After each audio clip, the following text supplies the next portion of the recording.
Here with Jeff Purdy, who's the great-great-grandson of the person that we're honouring here in this exhibition. So Jeff, how did you learn about Sam's life?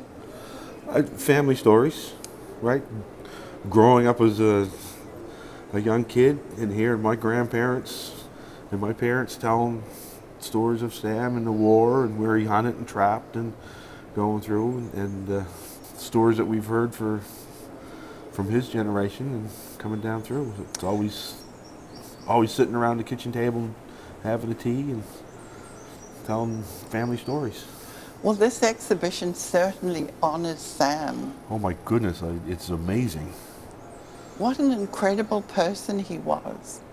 He was, yeah. He was grandfather to us, but he's also our family hero, and family part of his legacy is who we are. And he honoured all the culture, the life, the water, and water is life. Yes, yeah.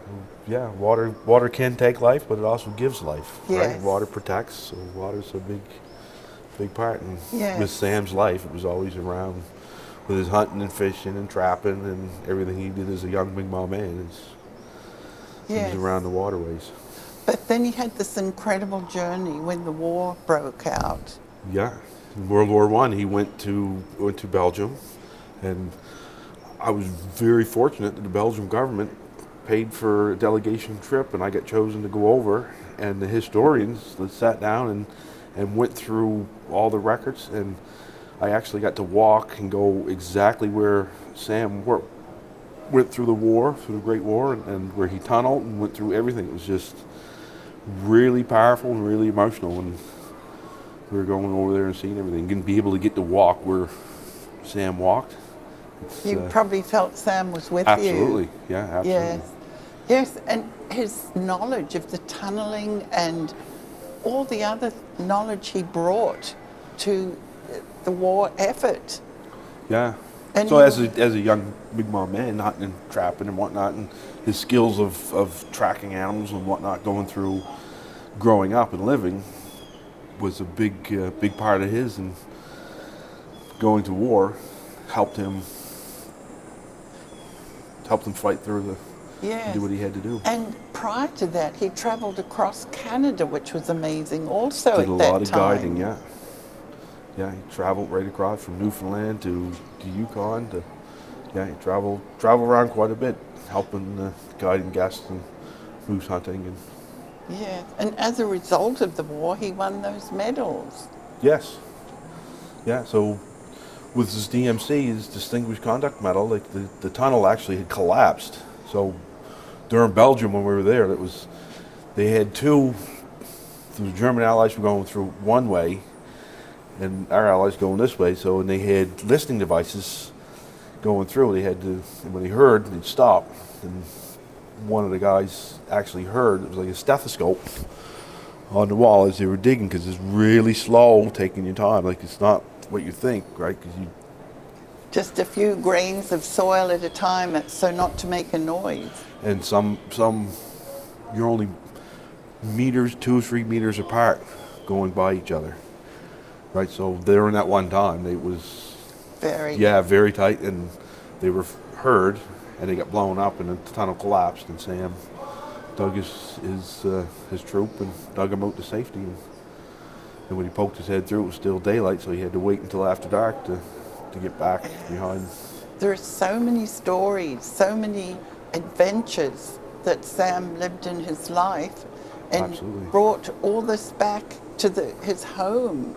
And shared it with everyone. Shared it with everyone, yeah. The Sam had passed before I was born, right? But my mother, she was a young Mi'kmaq woman, and she remembers Sam very vividly. She's one of the oldest, second oldest in the family, right? So I say the oldest, but I get in trouble when I say that, right? Yes. But with Mom, she remembers Sam really well.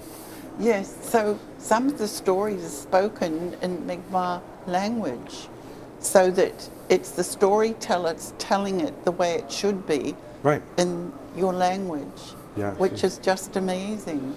Yeah, so some of the language, some is in translation, things get lost with any language, right? That's right. Yeah, but it's Yes.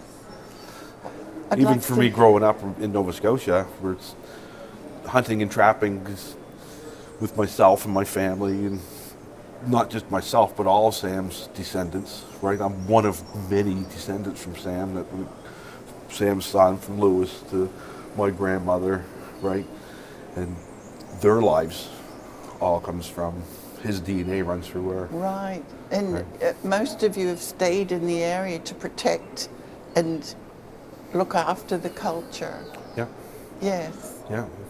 Yeah, so as we come back for 13 generations from Jean Claude, right, all down to my children, right, just 13 generations alone is amazing to be able to have that record of a family history, right? So, and then from Claude to Glode, it would have changed over the years, and a lot of times something would have been written down phonetically, right? So during that change that century, when Europeans arrived, they would have wrote it down how they seen, and then somebody else, oh, I'm on Claude, Glode, change down to right. Purdy, I kind of get from my father, right? And my grandmother's a Glode, but then It happened quite often at it those was times. a lot of families that happened, yeah. The name change. Name change, Or yeah. morphs into something else. Where we grow up in Liverpool, in Queens County, in Rosignol, was extremely important for burial stuff. And it's funny, just this year, we found through work with Nova Scotia Power, they had to dewater one of the dams for maintenance. We found 250 burial mounds on the west side. It's all recorded now that from some of the other Sam stories, like the west side is extremely important. The west side is extremely important. So the whole Mersey corridor and the Mersey River west of Rosignol.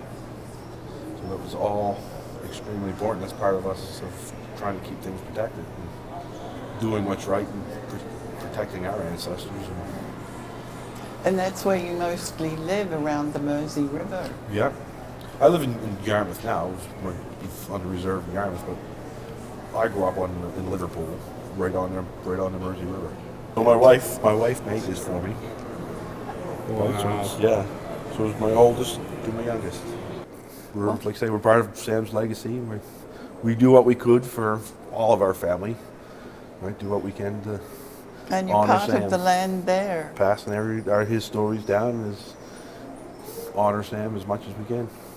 Thank you so much, Jeff, for speaking with us today. No problem. Thank you. And we invite everyone to come and experience this wonderful This is just exhibition. amazing. Amazing. Is. It's a long time. They worked on to it. Thanks to Tim Bernard and CMM and all the staff there. I could probably forget, and then the Natural History Museum. But they took the time to put on this display, and it's extremely amazing. It is. The family's overwhelmed with honor of how everybody's Yes. taking Did time. you learn anything new about Sam when this exhibition came into fruition? No, most of the stories I knew, right? I've heard over the years, so it's as I go through, like we'll see. But it's Yeah. the biggest part for me is we knew the family history, but you show 13 generations of Mi'kmaq family coming down through, Yes. right? That's Yeah. that's something in itself to be able to Yes. go back that far. And also your children and your children's children. Yeah, It's a wonderful memory here. yeah, right. It's part Yes. of Sam's legacy. Yeah. Yeah. Thank you so much, Jeff. Thank you.